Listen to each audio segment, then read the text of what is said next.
said stuff without a scare. This defense sucks. You are a professional team. Act like one, for God's sakes. One of the greats. Buffone was a bear.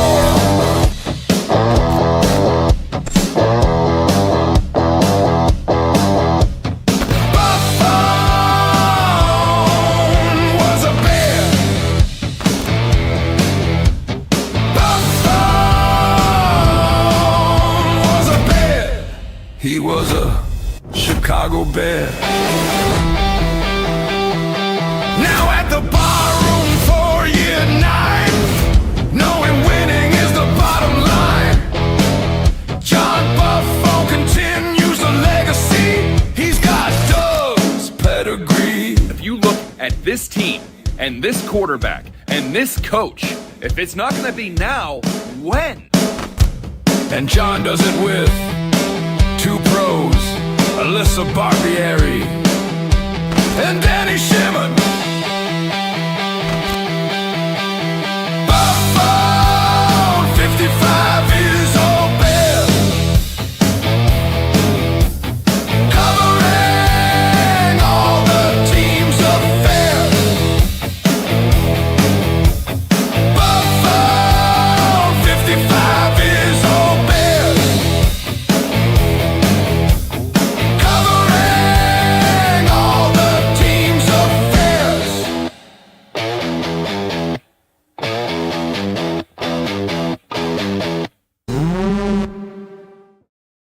Hello and welcome to another edition of Buffone 55. We are so happy to be back as our Bears are about to play their first playoff game in 5 years. We remember that one, right? It was January 10th, 2021. Drew Brees threw for 265 yards and 2 touchdown passes, while Mitch Trubisky threw for 199 yards and a meaningless touchdown with no time remaining to make the final score Saints 21, Bears 9. I believe Trubisky also got the coveted Nickelodeon MVP award, the Slime Award, whatever the heck that was. So took a lot of solace in that. It's got to be better this Saturday, right?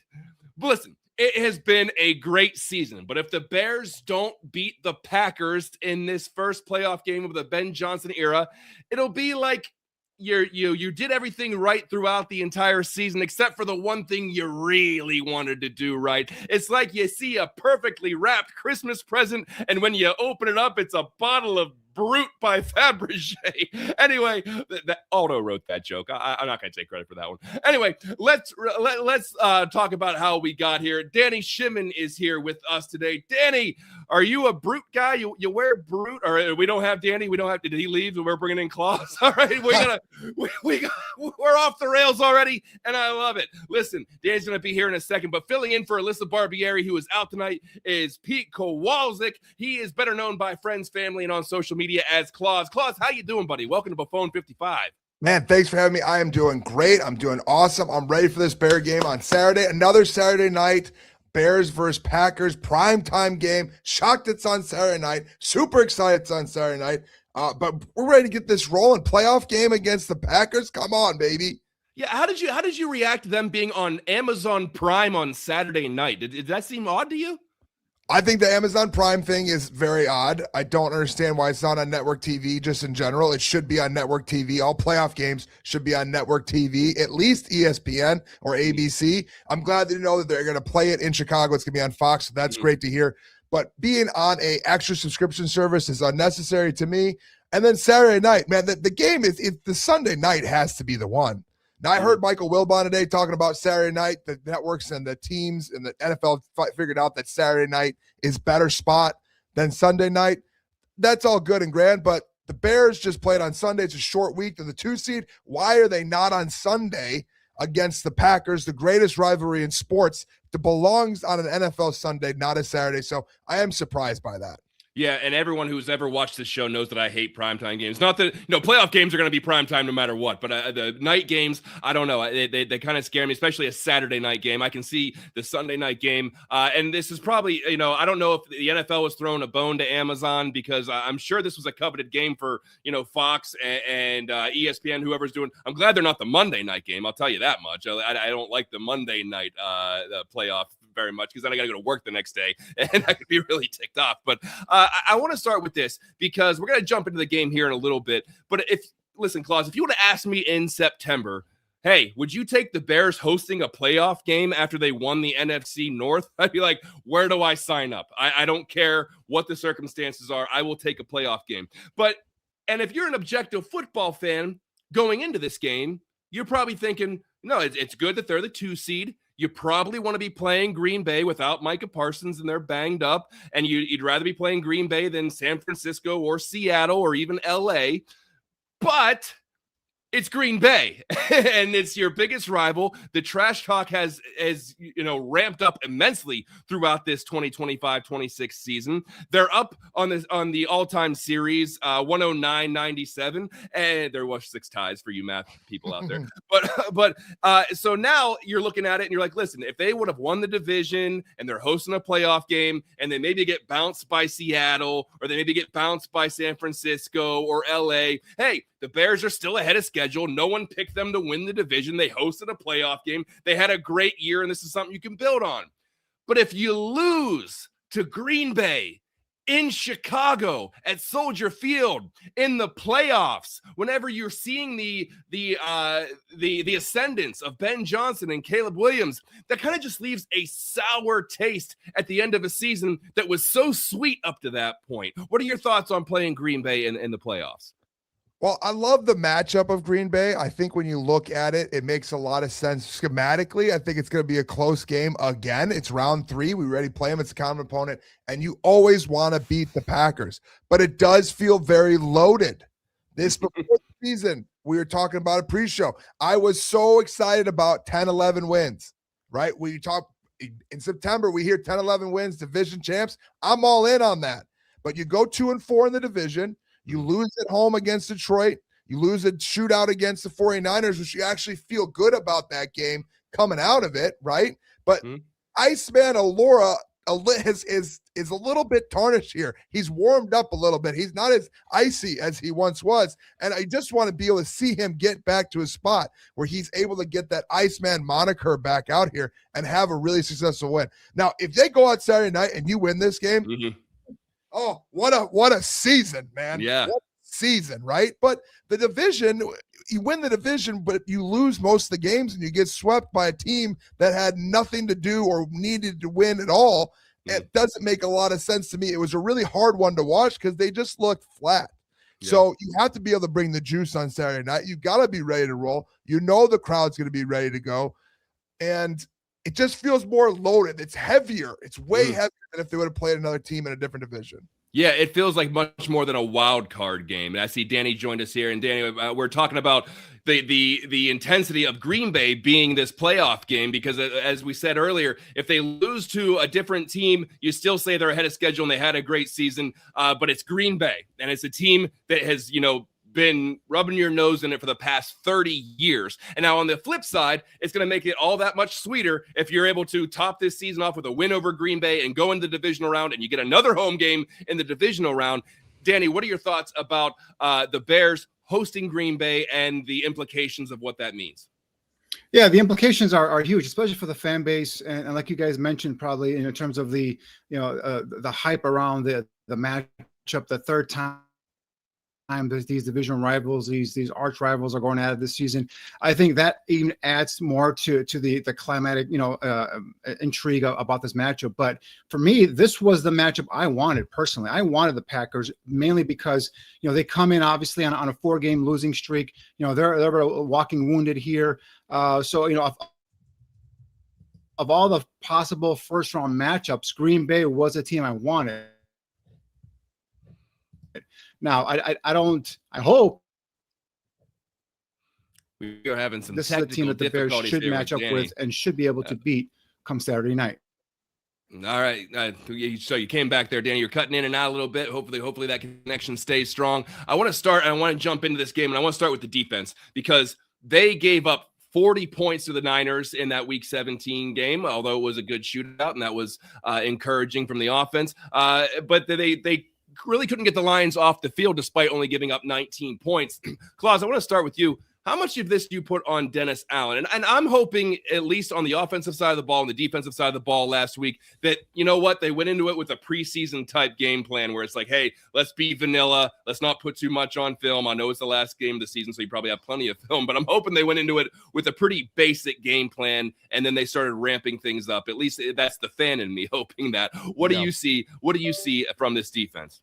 Well, why was it a vanilla game plan on both sides of the ball? I don't understand that at all. Why are the offensive and defensive starters playing with the vanilla game plan? If you were trying to not go out there and try to win the game, if you're just trying to see and you're not worried about film, what are we doing as a team to go out there and do that? And it was hard for me to hear that from the offensive side of the ball and the defensive side of the ball. But the one thing in stadium that I kept seeing is they kept running man-to-man coverage with Jameson Williams, who's one of the fastest receivers in the league. And then you have Amon-Ra St. Brown, same thing, those deep crossing routes over and over and over again on man coverage with C.J. Gardner-Johnson covering them. And there's just not enough there's not enough defensive athleticism back there for them to just keep running man coverage. So that's a choice by Dennis Allen, right? I think he's done a lot of great things. This team has gotten a lot of turnovers. They've made a lot of great things happen on defense as far as a bend, don't break defense. But the yards they give up, the rushing attacks against the teams has been really terrible, right? The linebacking play hasn't been all that great at all. So I put a lot of this, to be honest, on the general manager, Ryan Poles, and the defense that he's put together and where he allocated resources. There's a lot better ways that they could have allocated those resources, but you put a lot of money on that defensive line for not a lot of production. The linebacking core has been hurt, it is what it is, right? But it just feels like they're just not athletic enough to play the type of defense that Dennis Allen wants to play. And he's made the most out of it, what he can, but he's missed a lot of pieces along the way. And Jalen Johnson, does he look like a guy who's 100%? No. Tyreek Stevenson's a healthy scratch, and you're not at least seeing if he can run around out there and chase some dudes around. So I'm interested to see what they're going to change come Saturday night. But that game plan really looked like they were just kind of mailing it in and not actually trying to win the game, which is a weird thing to do when you have all the offense and defensive starters in. Yeah, and you bring up a good point. If you're going to go in with a vanilla preseason game plan, then why do you even have the starters in there to begin with? So if you're going to play to win the game, then play to win the game and plan to win the game. And maybe and once again, I play all these different limbs of possibilities here. Maybe they're thinking we're going to be scoreboard watching, and maybe by halftime we don't need to be doing any of this anyway because the Commanders will be blowing out the Eagles because the Eagles weren't playing any of their starters, and it turned out to be a relatively close game that wasn't decided until the very end, much like the Bears game. So I'm not sure exactly what the mindset was, but it was a little bit of a letdown going into it. But the fact remains they're in the playoffs and they win the division, and Detroit is not. And you hinted on it a little bit, but how much of that is on Dennis Allen? For me, it's not from a lack of trying different things. At least whenever you saw Matt Eberflus in there or other defensive coordinators throughout the past, it was just like you're doing the same thing over and over again, and you're not making any adjustments. I think Dennis Allen is not opposed to making those adjustments. He just doesn't have the personnel for what he wants to do. Yeah, and I was really being critical of the game plan for this past week. I think throughout the season, he's done the most with what he has. With key players being out, your best player hasn't been healthy at all. You've had the linebacking core has been switched around consistently. You've had undrafted free agents have to play linebacker. Your guy you signed for a bunch of money this year, Ndeo, tore his Achilles tendon. So they haven't had the full lineup of personnel that you were hoping they would have. So I don't put this on Dennis Allen as much. And I think that he's done a really good job, especially with the turnovers. It's been awesome to see. Clearly they coach that stuff up because they keep making them happen over and over and over again. They've gotten a lot of that in Nahshon Wright, but Nahshon Wright, it feels like that experiment has kind of come and gone at this point, right? He's a boomer bust player. He gets he gives up a lot of explosive plays, but he's able to get those turnovers. It's just hard to consistently do that over a long period of time. So it's interesting to see what they're going to do on Saturday night, because there's not many things they can change up all that much. But maybe this weekend against Detroit, they're just trying to see who can cover in man. Maybe they're trying to see what that can happen. But I would have liked them. I'm sitting there in stands. I'm like, dude, can we stop running man just a little bit, just so they don't keep hitting these crossers? Because it was devastating. It was always, they had 3 yard separation and they were gone 15 yards every single time they went for it. So it just needs to be fixed somehow, and just try whatever it is. And I think that might change the offensive game plan going forward. Hopefully Ben Johnson's a little bit more aggressive than he was on Saturday, but only time will tell. You know, they've allowed 1,313 yards and 82 first downs in the last 3 games, including that week 16 win over the Packers. And you talked about it needs to be fixed. Can it be fixed going into this game? What could be a game plan if they try to heat up Jordan Love? That's going to leave the secondary out to dry on a lot of different things. What can they do, or what can they at least try to do differently, where they're not just going to be giving up, just being, nickel and dimed all the way down the field? Well, they got to put Tyreek Stevenson in a little bit, right? He's sitting there. You got to at least see if the dude can play a little bit more. And I don't know what he did. They won't really talk about it. They're just acting like he's just in the doghouse. We got guys in the chat saying he's in the doghouse for what? For what? Did he miss a team meeting? Did he sleep through a meeting? Like, what happens? Late to practice? What is it? But you got to switch something up a little bit, right? And maybe Jalen Johnson needs some more reps. And he's starting to get a little bit bigger percentage of that. But they have to find different ways of mixing it up a little bit. They need production up front. They haven't been getting anything. Austin Booker is turning into a player. Maybe they found a guy in that 5th round guy out of Kansas. But the rest of them really aren't getting the same type of defensive stops that they need to have. Billings, I love Billings. I love the idea of Billings. I love the meme ability of Big Belly Billings. But he's done nothing. And he had 2 huge penalties this week against Detroit that needed to not happen. And that the biggest thing, you're right over the ball. You have to do a great job of not jumping off sides on 4th and 1 or whatever that was. That stuff just has to stop. So the mistakes that they make on defense, especially against Detroit, it cannot happen against the Packers in the wild card round. They have to clean this stuff up.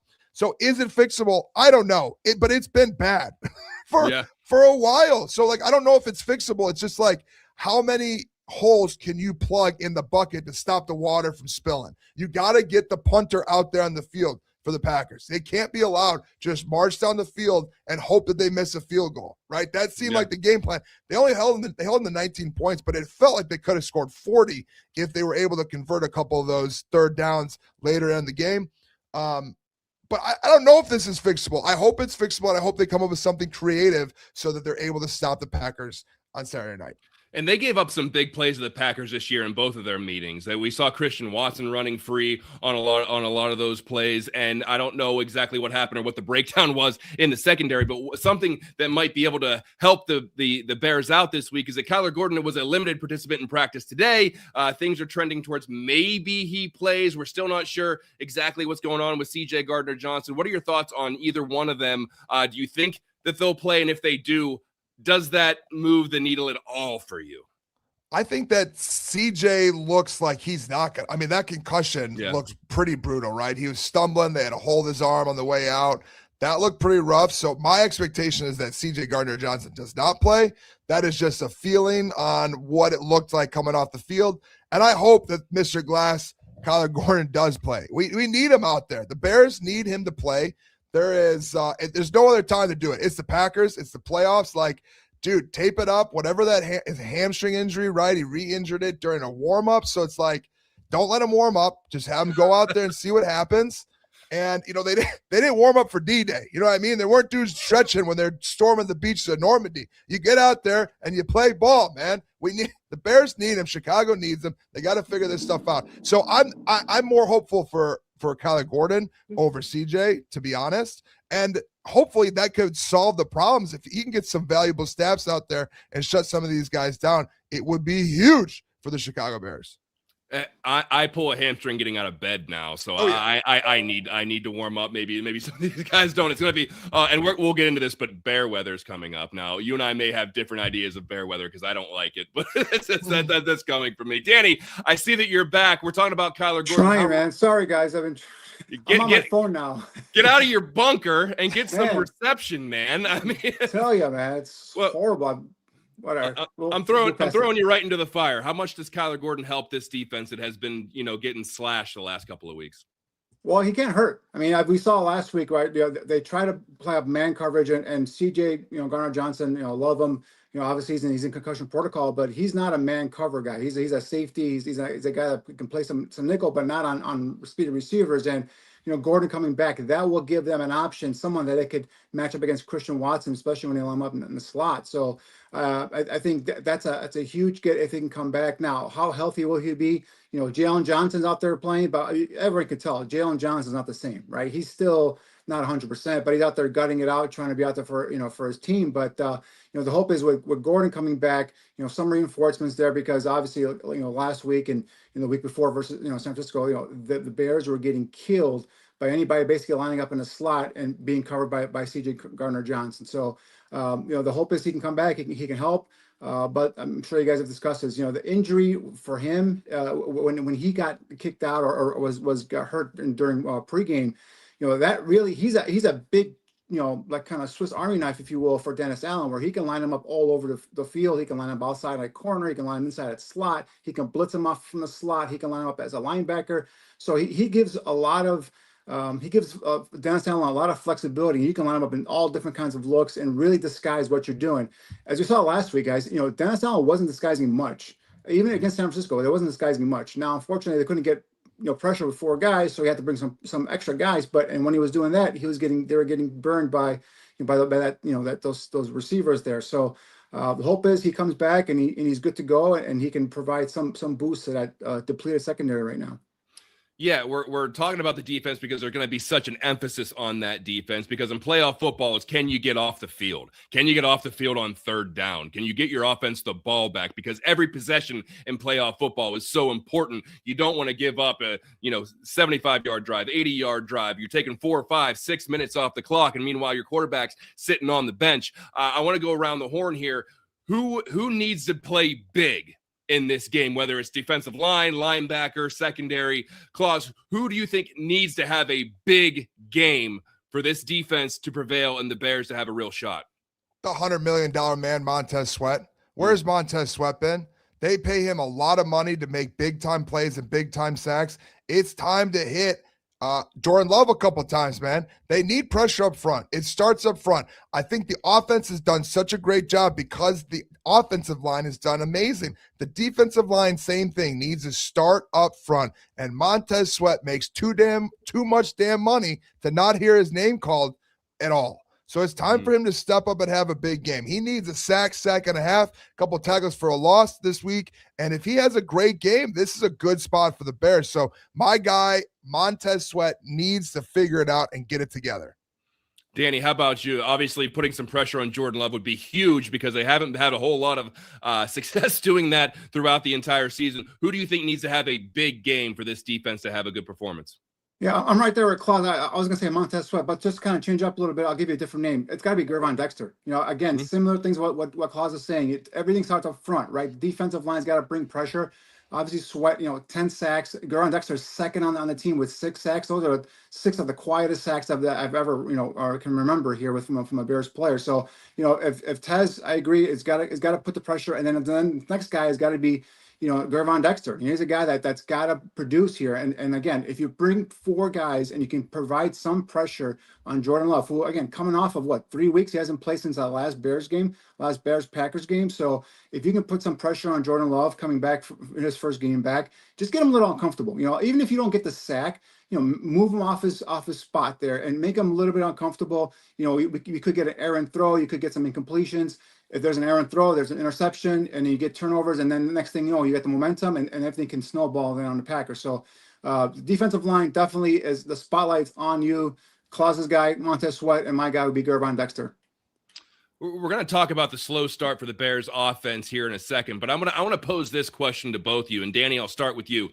Do the Bears have to generate a turnover to win this game? Do you think they have to generate at least one turnover to win this game? Yeah, this defense has been doing this the entire year, guys. It's bend but don't break, don't give up a lot of points, and generate turnovers. Without turnovers, they struggle to win. They struggle to get off the football field. And the last couple of weeks, the 49ers game, the first play from for the 49ers, interception, pick six, great. But then that was it. They couldn't get the ball back from the 49ers. So you got to generate turnovers. You have to win the turnover battle. And the other thing that we'll touch later on is time possession from the offense. They need to hold on to the football, and we'll get into that later on. But yes, to answer your question, John, they got to produce at least 2, possibly even 3 turnovers to win this game. Claus, do you feel the same way? They have to get a turnover to win this game?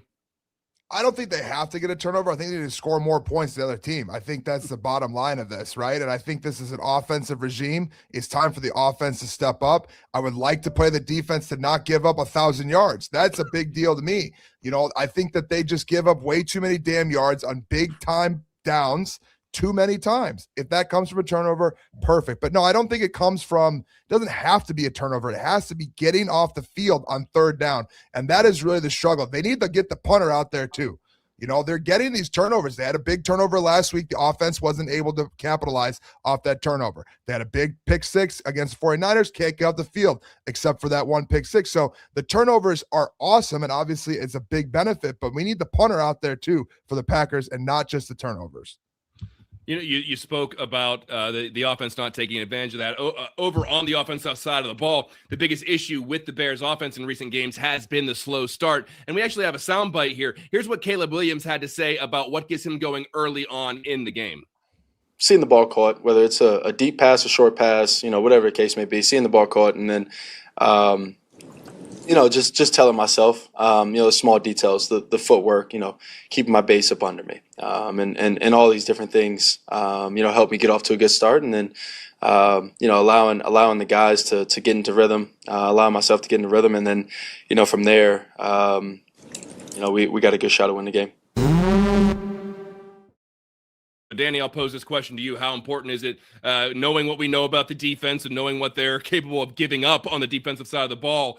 I don't personally think the Bears have that luxury of saying, hey, we're not going to get this thing humming until the third quarter or the early in the fourth quarter. What do they got to do to make sure they come out to a fast start? Knowing what we know about the weather as well, I'm going to guess you're going to say run the ball, but go ahead. You know me well, John. Yeah. It's all starts up front with the line of scrimmage and running that ball. And that's how they were effective in that first game against Green Bay, where and I mean they didn't run for crazy numbers, but they were able to get some runs. And again, I love Caleb under center. I love the play action game, and that's how you set up your big plays down the football field. So you run the two-headed monster of DeAndre Swift and Kyle Monangai, and you see what the Ravens did to the Packers a couple weeks ago. You do the same damn thing. You run it down their throat until they can prove that they can stop you from getting first downs and from matriculating yourself down the football field. So everything starts up front. You got to run that football, time of possession, keep your defense that we've talked about struggling in the last couple of weeks off the football field as much as you can. And then if you hold the ball, run it, score. Now you put pressure on the offense of Green Bay, and now your pass rushers can just put their ears back and hopefully get to the quarterback. Claus, you agree the guy hit the ground running literally and figuratively in this game? Yeah, I do think so. I think their most impressive game of the year is against the Eagles. I think they were running the ball extremely well. They're able to get the passing game going off of the run, and really he just kept the hot hand. And I think that was Ben Johnson's one of his best called games too, because the running plays were so creative in that game against Philadelphia. I do think this game is going to be won in Caleb Williams' hands, though, right? Like you got to get the running game going and use them. But I think that our super weapon for the Chicago Bears is Caleb Williams, and him being able to find ways to get the ball down the field, even in windy conditions. He has a strong arm. He's able to throw that ball through the wind. He is going to need to have a really solid game for the Bears to win. And it's going to start the rushing attack, open up play action. I agree with Danny on that. But it's going to come down to Caleb Williams having a great game to me. And big thanks to Lutz for the paid comment there. He says, great show, better than the trash on the TV networks. Hey, after 9 years, we're finally doing something right. We appreciate that. Now guys, Next Gen Stats revealed that no other NFL quarterback has lost more passing yards due to dropped passes than Caleb Williams. I say that because he could be getting a big shot in the arm this week with Roma Dunze returning to practice, potentially playing this game. I'm leaning towards thinking he is going to play. Caleb Williams seems to think that he's going to play. Danny, how how much does that safety blanket help this Bears offense? They had guys step up and play big, but having Rome back, it's got to be a big help. Yeah, that's got to help. I mean, obviously, Rome and Caleb had that connection going early on in the season. Rome really, prior to him going out with the injury, really hadn't been himself, and it was kind of poo-pooed in terms of it was like a minor injury, but it turned out to be a bigger injury than we thought, and it was hindering Rome. So, we saw him jumping up and down last week on the sideline. So hopefully that's a great indication that he's back, he's healthy, because that's like a huge weapon for him. And for me, Rome and Luther Burden III are, along with Colson Loveland, are the key weapons here in the passing game. I move past DJ Moore. I know he'll serve a role here and there, but those three guys, Burden, Rome, and Colson Loveland, that is the future of that passing attack, along with obviously with Caleb Williams. So I think you feature those guys. And then just, I don't know if you guys touched on Colson earlier, but man, talk about a guy that came out of, first month and a half, everyone's like, what happened to Colson Loveland? He led the team in receptions and tied for elite touchdowns with 6. So he's coming on strong, as is Burden. You bring a healthy Rome back out there. Now you got some weapons and you can attack the Packers with. Claus, how much effect do you think that Rome Odunze can have after not playing for a few weeks? Is there going to be some rust to knock off there? What do you anticipate his presence being in this game? I think there's going to be some rust, but I think he's a big-time weapon for the Chicago Bears, and he's definitely Caleb Williams-Banky. It's a big thing for him to have that safety blanket. I think guys have stepped up. But the question originally was like, does it help with drops? And I don't necessarily think it does help with drops, because he's part of the drop issue is Rome Odunze. And I think that one of the guys they have to get going, I think this young core is excellent. And I think that Luther Burden is the one that needs to get his hands on the ball a little bit earlier in games than he has been. The last game, it took him a while to get him a reception or a little bit of I think it was almost a screenplay before he got going. And I'd like to see him get going early, because he's so dynamic in space.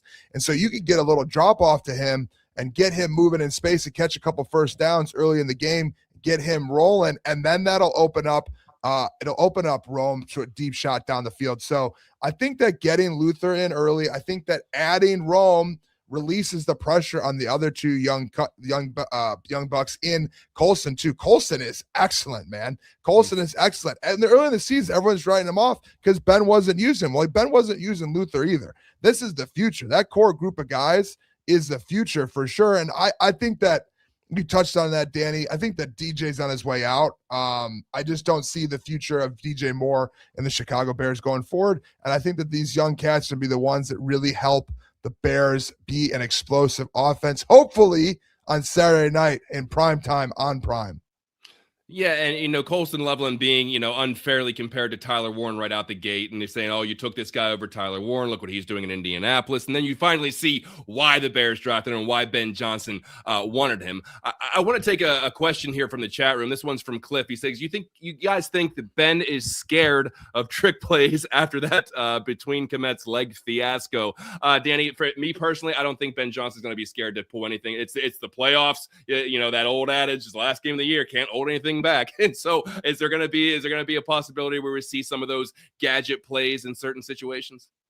No, I don't think Ben's scared. I mean, I think we've seen in any situation where he feels comfortable with a play call, he will go and call it. My only thing is just don't get too cute. There's a couple of times in the last game where the run, last game or previous game, the run was working, and he got a little cute with the play, the passing game. And one big example was when the Bears were able to get that Kevin Byard interception, and late in the fourth quarter, and then he came out with 3 straight passes. Obviously, then they got the intentional grounding, and then the whole thing was a disaster. But just run the ball. You had over 2 minutes left, 3 timeouts. The clock wasn't a factor, and that's where I think he sometimes gets into the zone where he's going to try and get everything down the field and throw the ball. That's my only thing with Ben is just don't get cute. The running game attack is running. Keep pounding that ball, and then work off of that. Yeah, Claus, do you think that how do I want to phrase this?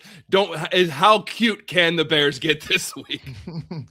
I think this has to be a black and blue division type game. Mhm. And then if the moment is there, you have to take it. You got to take your shot. You got to go for the kill switch. I think they did that earlier in the season against Dallas. They got up right away and they went for that kill shot on the flea flicker. If the opportunity presents itself, I don't believe the head coach for the Chicago Bears, Ben Johnson, is scared to do anything it takes to win. And I think after seeing this defensive performance this past weekend against the Detroit Lions, that he is ready to pull out all the stops and beat the Green Bay Packers. He talked about being the floor twice a year. This is his opportunity to get it. And I think that this is a huge feather in the cap for Chicago. One of the things that Ben Johnson's been doing all season long is he's been slaying the demons. He's been exercising the demons. He week after week, short, close wins, long touchdown drives, running the ball well, beating the Packers. Send them home packing, send them to Cancun, have that bus ready for them all the way up to Green Bay, Wisconsin, and get this win for the Chicago Bears any means possible, including gadget plays. Remember, guys, that first matchup in Green Bay, there was a play set up for a tackle eligible where they were going to throw the ball to Theo Benedict, but the linebacker cut his knees and that was a penalty. And then Caleb went up ad-libbing and getting a touchdown to Colson. So I would not put it past Ben Johnson to pull out something like that, or maybe a Darnell Wright. We've heard, some of the things he did in training camp in terms of his ability to catch the football. We could see another tackle eligible play there in the playoff game. And again, Ben is a very this means something to him. And I think it started off in the first press conference where he called out Matt LaFleur. Both coaches are not referring to the other coach by name. They all say they're well coached, but they don't say by who or so on and so forth. So there's something going on between these two. And Ben Johnson is a maniac. And I think once he gets an opportunity, if he gets an opportunity to kind of, show up Matt LaFleur and the Packers, he will take a chance and he's not scared. Yeah, I was actually really interested whenever the Bears had to use two-point conversion plays last week. I'm like, oh no, are they going to empty the bag here? They're going to show their hand, something that they might need in short yardage next week in the playoffs. And it wasn't anything overly creative or complex or out of the box kind of thing. And so I think we actually have a soundbite from Ben Johnson about how the Bears anticipate going all out. We're mentally prepared to play for 5 more weeks. And so that's our intent. How do you do that? You go out and you win the first one. And so we're going to come in today and we're going to have a great day today. Meetings, walkthrough, short week, opponent that we know. And we're going to get ready for this one. And we're going to go all out for this game. So there you have it. It sounds like the Bears are going to go all out. And we already talked about how we want the Bears to stay committed to the run game. We want them to be able to establish a physicality to this game. As Claus said, a black and blue division type game. I think it's whoever is the most physical is going to win this game. And guys, if you look at the forecast, it's not looking great. There's a real chance there for some winter precipitation. I just broke my chair as I'm talking. I'm all amped up for this game. But there is a big chance here for windy conditions, cold conditions. It's going to be at night, and there could be some sleet, rain, snow, what have you. How important is that run game then, Danny? Big time. Huge. Even if the conditions were in the mid-40s, I still would say run the ball, establish that run, Caleb under center, play action, and now you can hit them down the field with some gadget plays, or even just those crossers across the over the second layer of the defense in front of the third layer of the defense. So, but yeah, with the weather being the way that you just described right now, if that comes to fruition, for sure, pound that rock and run it down their throats. They have not won a game since Micah Parsons got hurt. So they're coming in here limping. Let's not let them off the hook, and let's just kind of beat them early and just keep the foot on their throats and just go for the jugular. Claus, it's a running gag on this joke that we talk about bear weather and how much I hate that saying, because I think, that's helped them win so much. Look at all the championships they've won in the snow. Not many. And so, but how do you think that weather would potentially play into this game if it is real bad weather, or it is windy, or there is sleet and snow and rain coming down? Well, I also hate bear weather. I don't know if the phrase I necessarily hate, but this idea that people love sitting outside in the cold for 4.5 hours and tailgating, I'm going to do it on Saturday. I did it last week. I did the Cleveland game. I was at Buffalo game a couple years ago where it's terrible. I'm going to do it again this week. but I don't enjoy it. I'm ready for the dome. This offense needs a dome. So I'm all in favor of the dome. But when it comes to this game particularly, I think both teams are built for it. The Bears have shown that they can run the ball and move the offensive line of scrimmage when they need to, and they have been dominant up front. They've done an awesome job with the signings. Tooney is a Hall of Fame player that might retire a Chicago Bear someday after a Super Bowl victory. And Dahlman has been a huge signing, and Audrey Trapillo hopefully is playing this weekend. Has been a great rookie, right? And then on the other side of the ball, Darnell Wright isn't talked about enough about how great of a year he's having. So if that offensive line, those big fellas, those elephants on parade can get moving and get that offensive line cooking as they have before, they can really dominate this game. But I do really like the way that Ben Johnson and the coaching staff and the players have embraced bear weather. As much as I hate it as a fan, they enjoy it, and they have embraced the idea of the Iceman and being able to play in cold weather and being able to dominate the line of scrimmage. So I think for them, it is a factor that's positive, regardless of who they're playing, even if it is the team from the frozen tundra and the Green Bay Packers. Yeah, I'm with you as far as I'm waiting for that dome as well. But we can play that. We're going to play the cards that we're dealt right now, and that's outside at Soldier Field, and it's going to be a little frosty out. And you talked about the Iceman, so let's bring him up. Caleb Williams, he broke the Bears' single-season passing record with 3,942 yards, and the offense has led the league in total offense for the last 5 games, giving fans hope for a strong showing. So I want to talk about Caleb Williams a little bit because he's a polarizing figure, not necessarily, well, within Bears fandom, yeah, a little bit. Nationally, of course, because that's just a big talking point when it comes to the national pundits, the national shows, and national analysts. And Claus, I want to start with you. Going into this game with a second-year quarterback going into his first playoff game, knowing what we know about Caleb Williams, seeing him play all year under Ben Johnson, how confident are you that he can get the job done?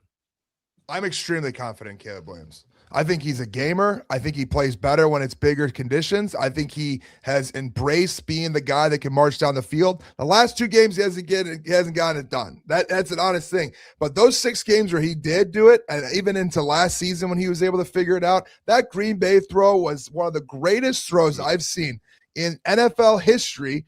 And for the Bears, by far, one of the most impactful throws. You talk about Caleb Williams and you say the throw, you're going to know you're talking about that throw in overtime against the Packers. This man is built to carry a city. He is built to carry a franchise. I got the jersey right behind me. That's the first jersey I bought since a counterfeit jersey of Julius Peppers. I don't buy jerseys anymore. I bought this man's jersey because I feel like he's the truth. He's the chosen one, and he is the Iceman. He is the one to bring us to where we want to be as a fan base and a Chicago Bears team, and I absolutely believe he can get it done this week. And if he beats the Green Bay Packers in his first playoff game of all time, and that is the way that he starts his playoff career, absolute Chicago legend going forward. And this man is ready to rock and roll and lock in as the Iceman. You got me convinced. I'm pumped up. And that you also made me realize that I probably should have worn my Rick Meyer jersey for this. That's the one I got from Value City back in the 90s. But Danny, what's your confidence level in Caleb going into this? Listen, he's never played a playoff game. He's never played a game in the NFL with these kind of stakes. Obviously, it's against Green Bay. The fans are going to be going wild. Soldier Field's going to be in nut house. What is your confidence level in Caleb Williams?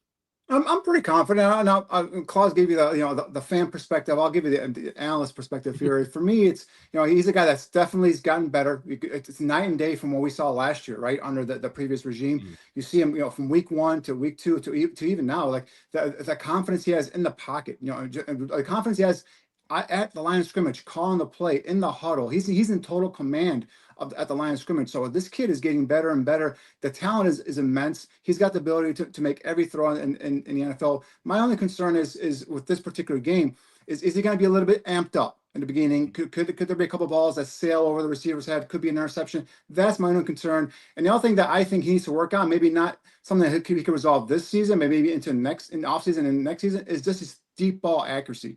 Claus, you mentioned that throw to DJ Moore. That was a great throw. But we've seen other throws where he's sailing the ball over the receiver's head. So that may be a mechanic thing, might be a timing thing. But those are the only things that I think he needs to work on. I think he's totally engulfed and believes in his head coach and Ben Johnson. Heck, he was wearing Ben Johnson's a high school or college jersey, yeah. high school jersey. He had to make it up in tribute to Ben Johnson. He's already said he has the best head coach in the NFL. He loves the head coach. Him and Ben Johnson are lockstep in one, and I think this kid is going to continue to get better and better. The leaps and improvement that we've seen in this kid's game from last year to week 1 to now is immense. And if it does come down, Claus, I agree with you 100%. If this game comes down to a last-second drive, I can't recall a Bears quarterback that I feel more confident in the final 2 minutes of a tight game than Caleb Williams, right? Whether it's, it's not going to look pretty all the time, not going to be perfect, but he's going to scramble, get a first down. He's going to do something where it's going to continue to drive going. He might elude pressure and make a play out of the pocket.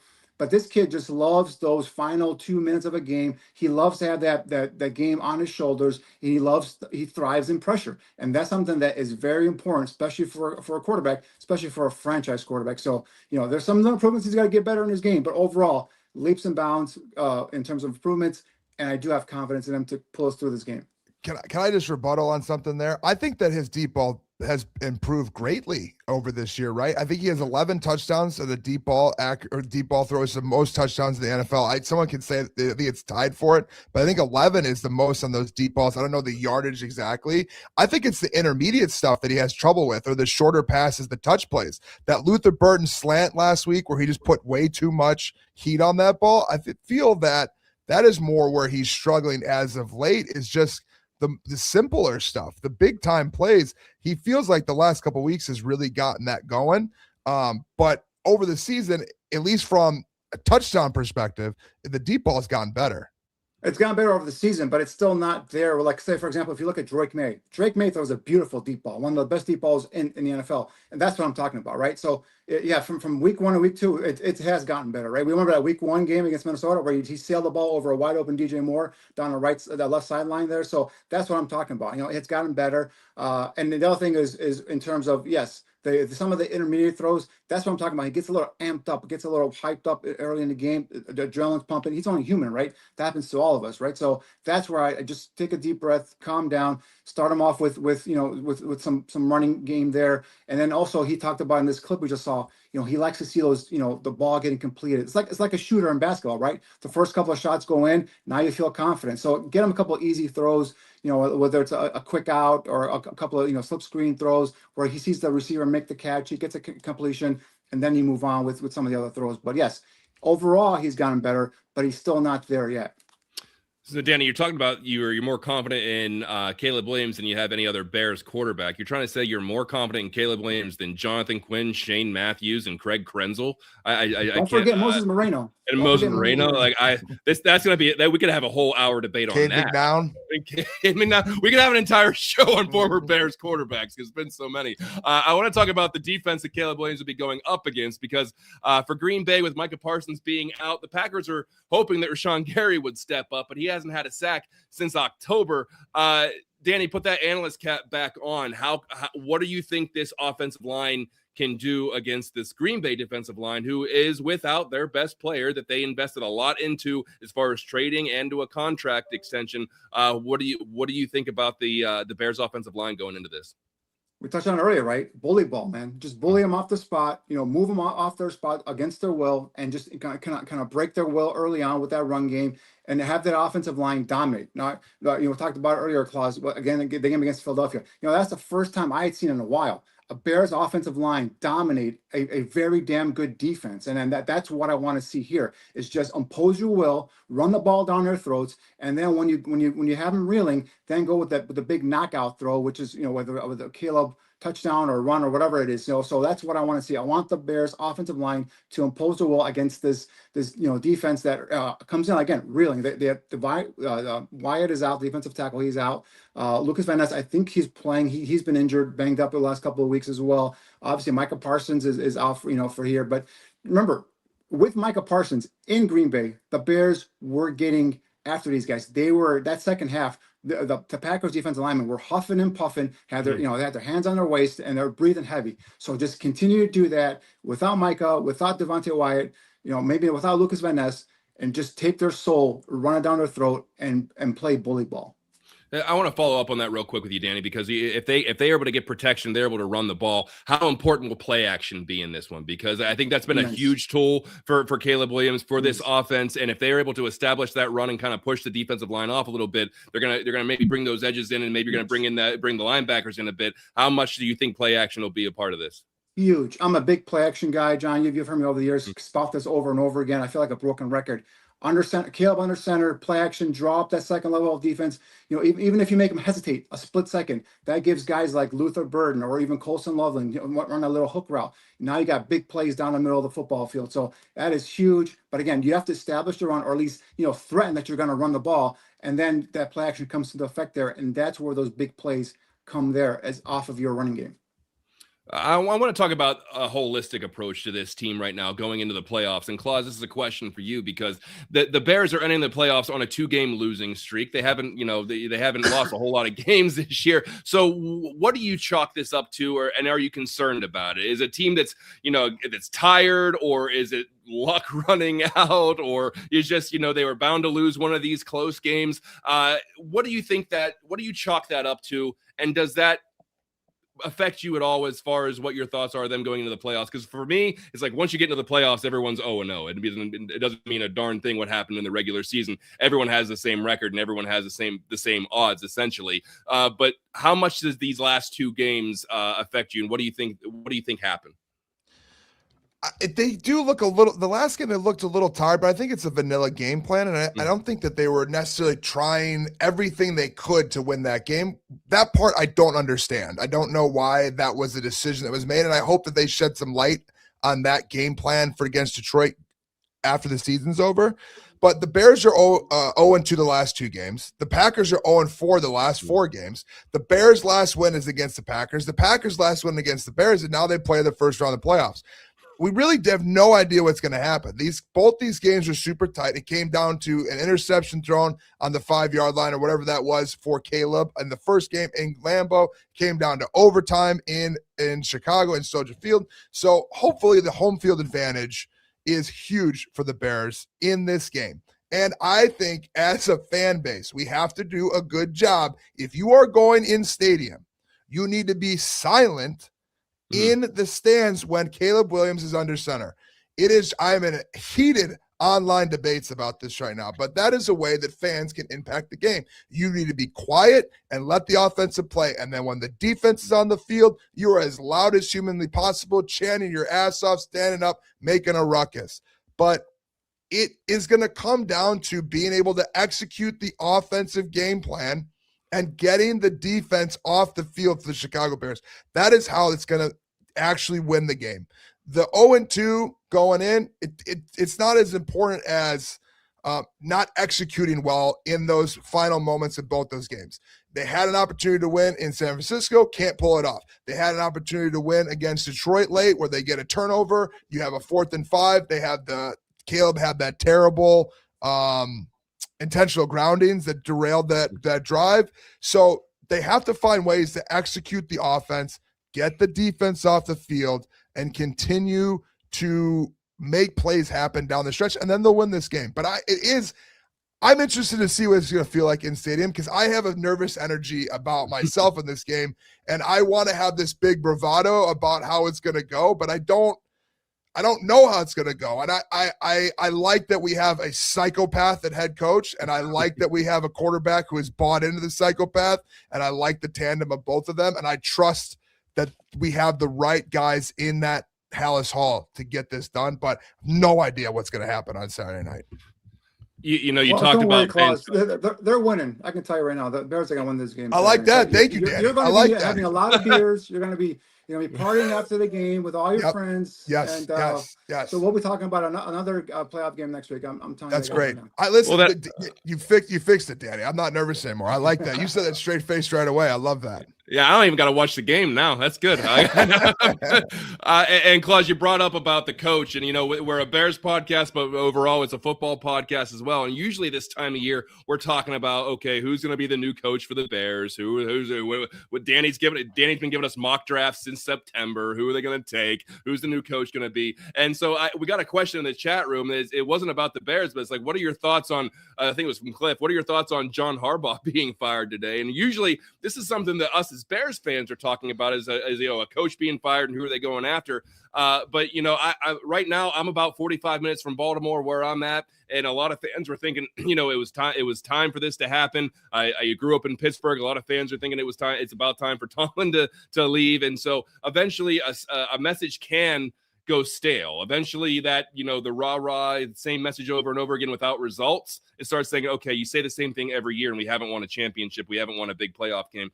So Danny, I'll start with you. What was your reaction to John Harbaugh being let go? And obviously, I think according to, I think it was a Schefter report on Twitter, his agent got called by 7 teams within 45 minutes of him being let go. So what are your thoughts on Baltimore letting him go, where they're going in the future, and where he could end up?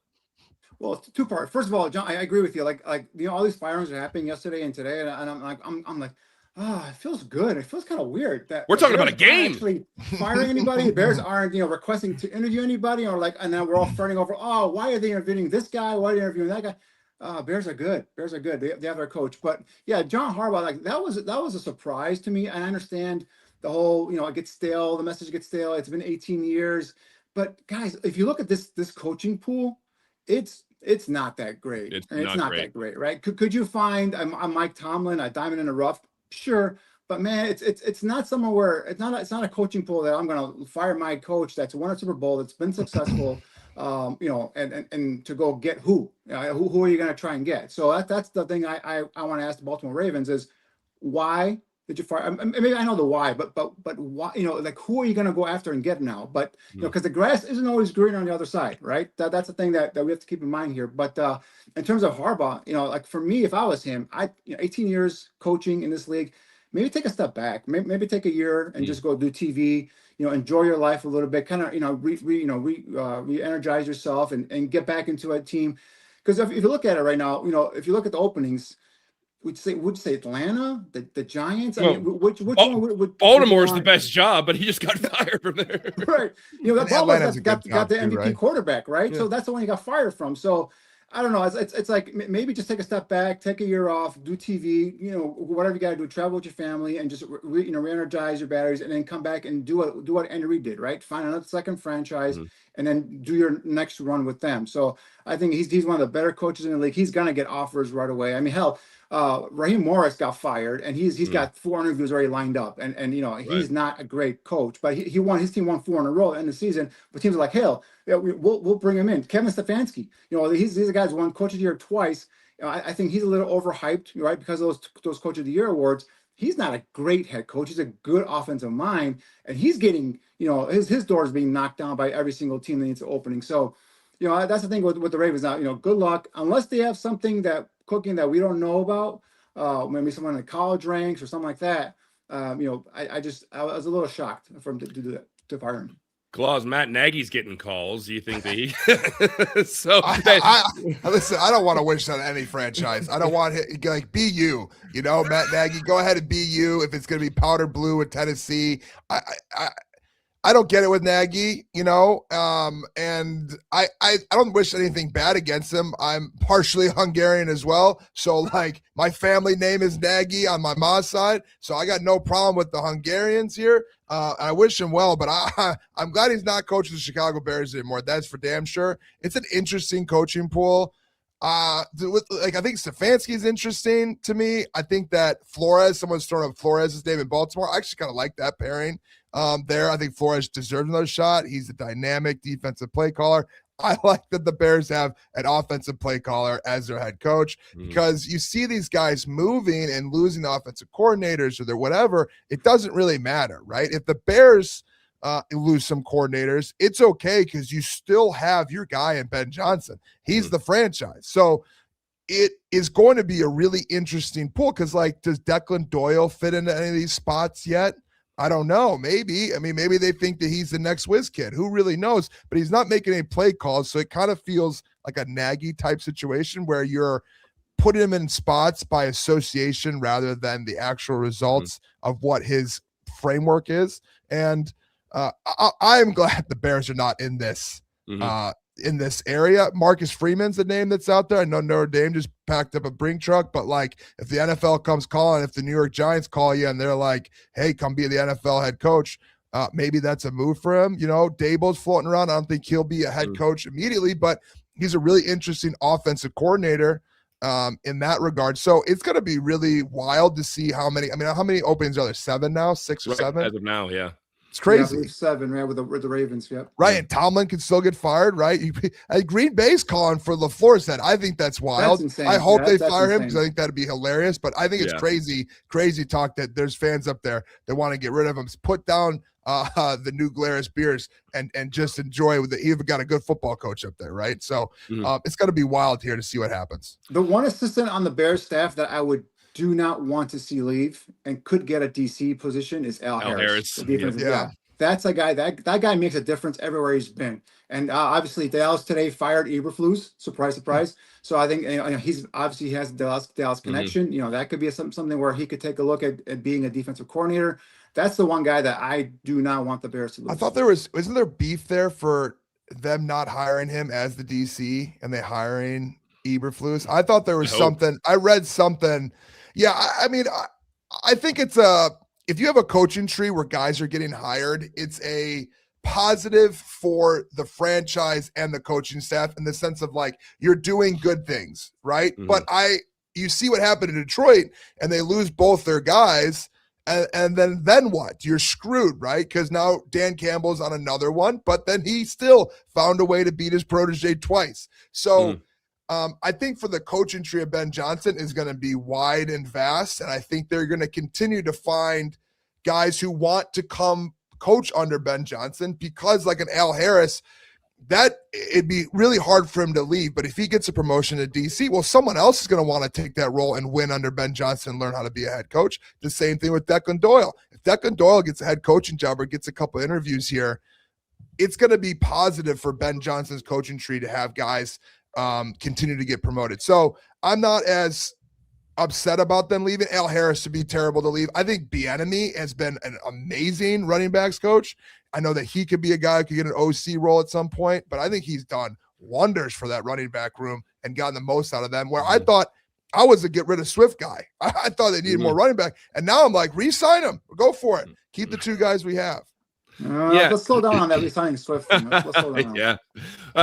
Couple of thoughts from all that. One is I think when you look at coaches like Dan Campbell and even Nick Sirianni out in Philadelphia, you lose those coordinators, but because you're not the main offensive mind like Ben Johnson is or Matt LaFleur is or Kevin O'Connell is, if you're coordinator dependent, that's a big deal. And so what happened to the Eagles after they won the Super Bowl, they lost both their coordinators and then they fell apart the next year, but then they brought in the right coordinators. You brought in Vic Fangio and you brought in Kellen Moore and they ended up winning the Super Bowl again. So you have CEO head coaches that are very coordinator dependent, whereas I don't think Ben Johnson is one of those coaches. Also, I find it, I'm looking at this coaching carousel, and I saw this on Twitter. I'm not sure where exactly it was, but it was a picture of the goalpost during the Ravens and Steelers game, and in between the goalpost was Tomlin fired, and outside the goalpost was Harbaugh fired. That's basically what they were saying it came down to.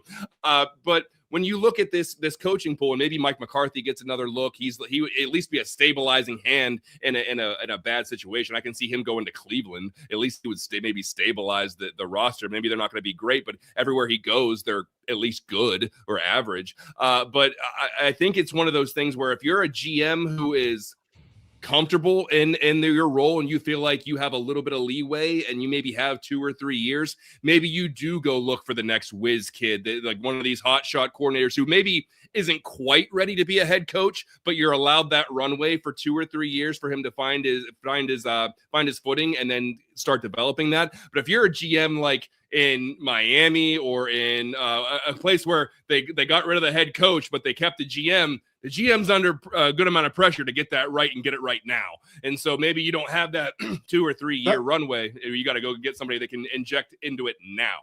Well, that's how New York for me is not that, everyone says that New York is a like a prime location. It's not. They kept their GM, and their GM's under fire. So if they don't go out there next year and they win 9-10 games and make the playoffs or whatever, contend, that GM could be gone. And now if you're the coach, all right, my GM's gone now, and I'm stuck with a quarterback I didn't draft. So like that's, to me, New York is not like the places like where, like you said, John, Atlanta, Miami, Miami still has a coach. They haven't fired a coach, but teams that are looking for both a GM and a head coach, that's where I would like to go. Now, Baltimore is prime because you have Lamar Jackson, right? So you have a prime quarterback there, and who knows what they'll do in terms of the rest of the roster. But yeah, I mean that's New York to me. The teams where they have a GM remaining who's under fire. We've done it before here, right? Where a GM here who was on 1 year left and was I was under the hot seat, and he hired a coach and drafted a quarterback, and then blah blah blah, and it never works out. So get everything in line and get everything lined up, and I think that's what teams should be doing.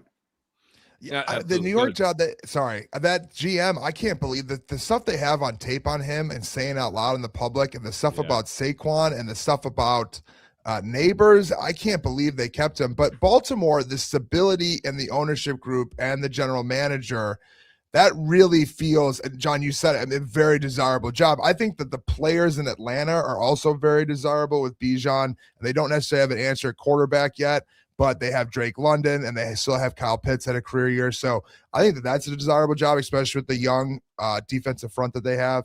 But it's a wild thing. The New York stuff is baffling. Like why that guy still has a job is insane.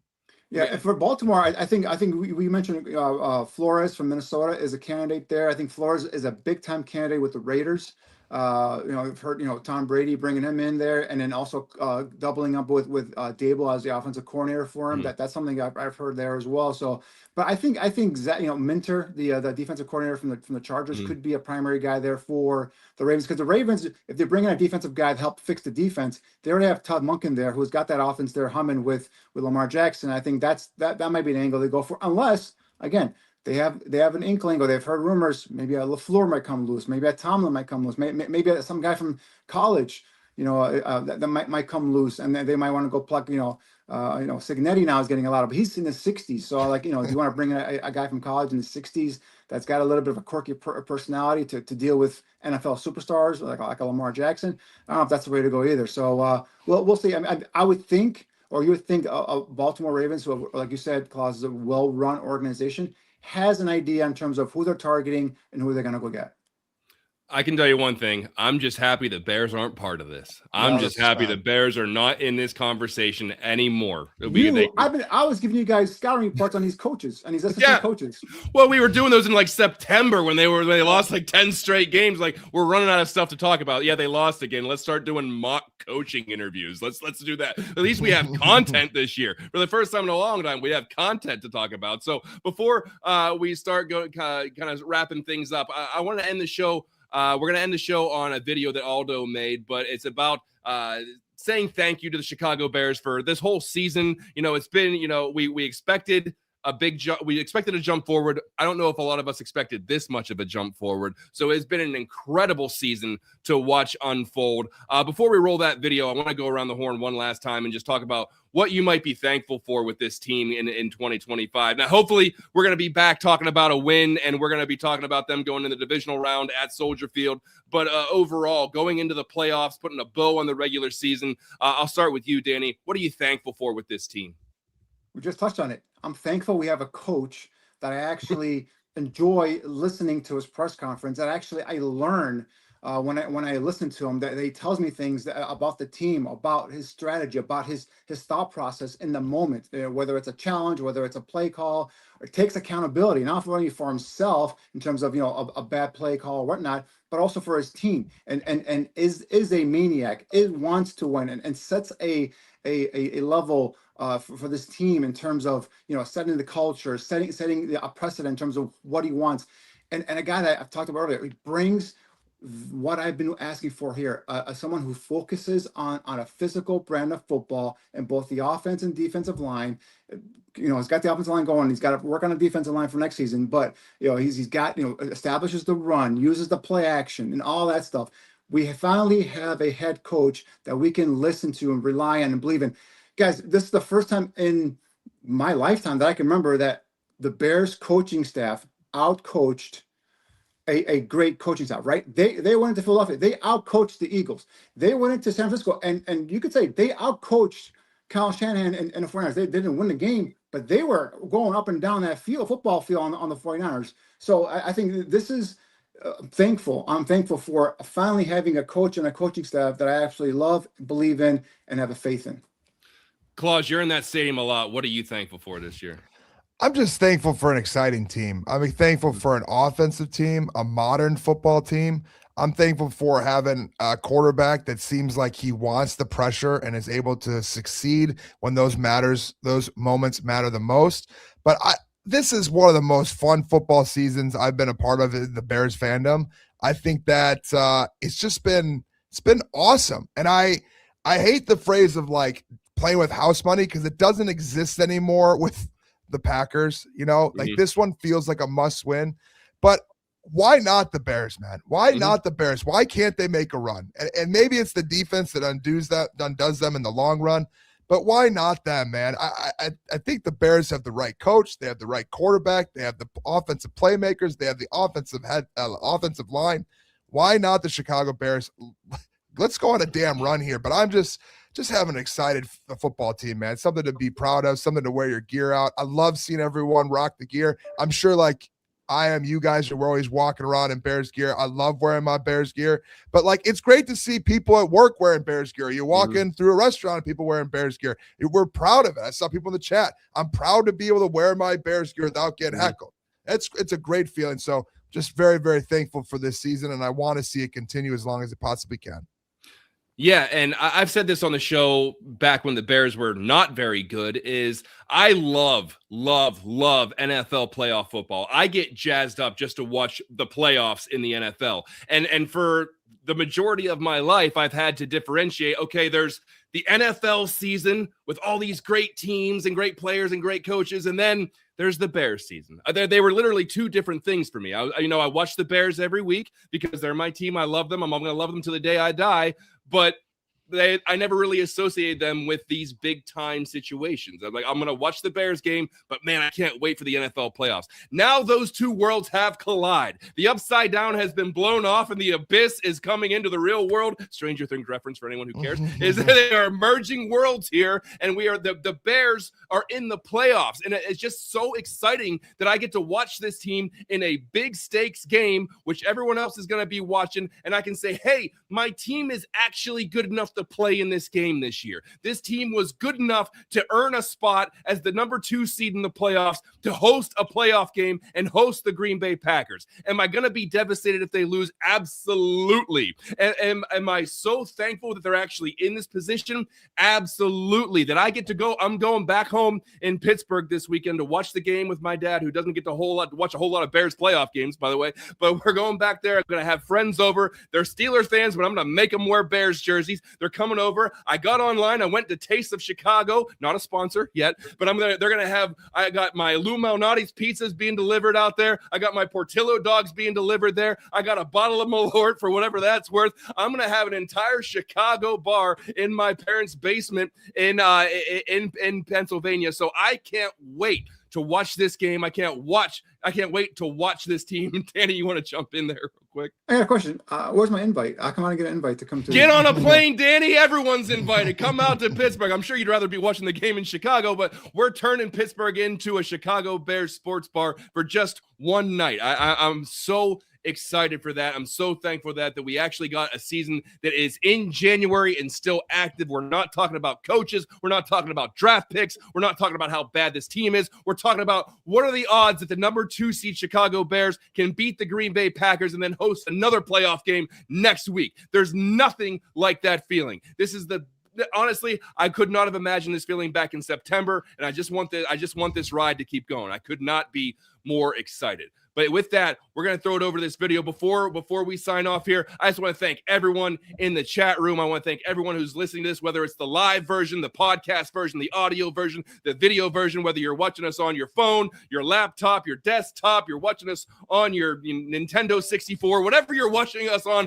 we appreciate it. Whether it's your first time, your 55th time, whether you've been listening with us for 9 years, 1 year, 1 second, 1 hour, we don't care. We appreciate each and every one of you. Thank you to Aldo in the back for working all of the whistles and bells and graphics and video and all that other stuff. That ain't easy. We appreciate that. But for Danny Shimon and our new buddy Claus, I'm John Buffone. This has been Buffone 55. We'll see you next time. Bear down, everybody.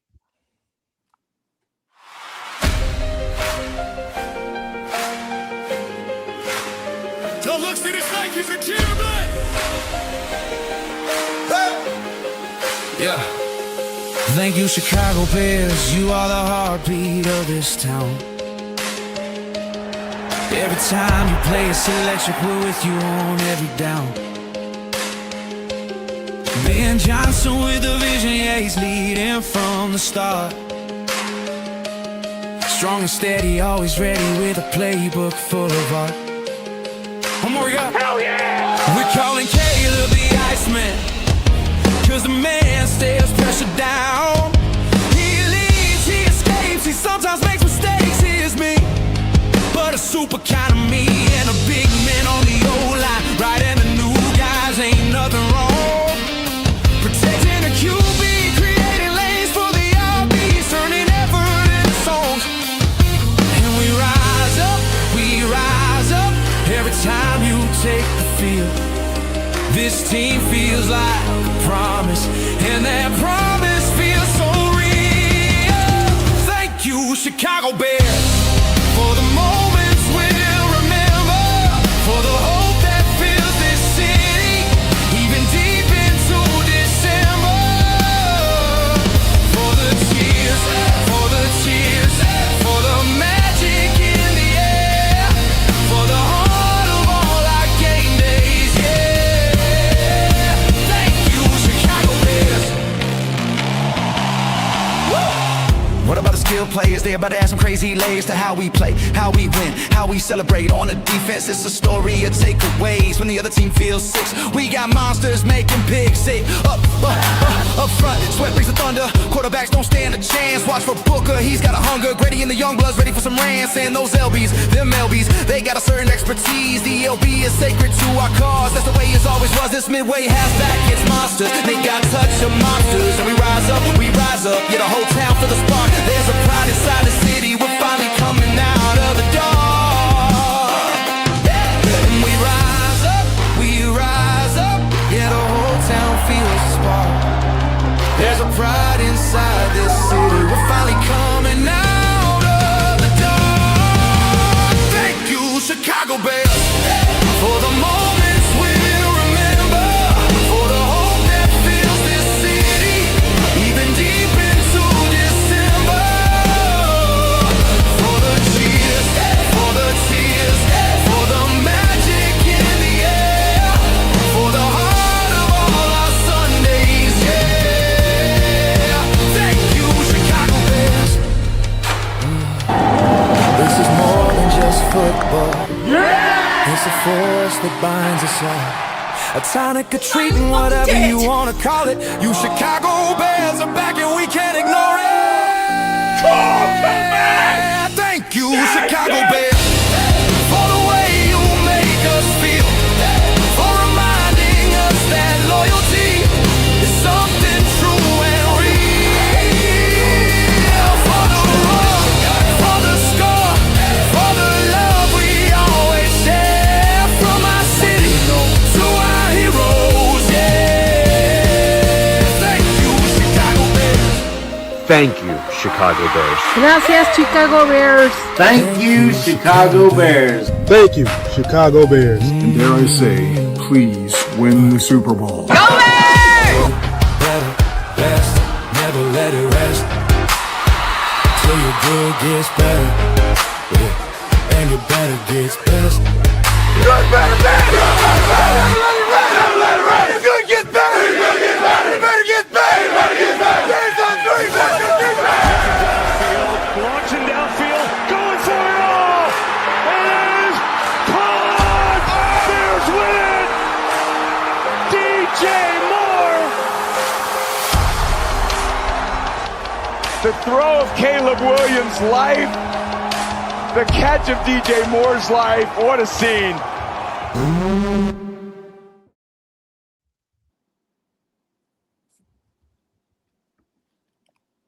Oops. There you have it, fellas. Great show. Thank Still you. shows Thank us you. live, We're although still live. Oh, really? I don't think we're still on the air.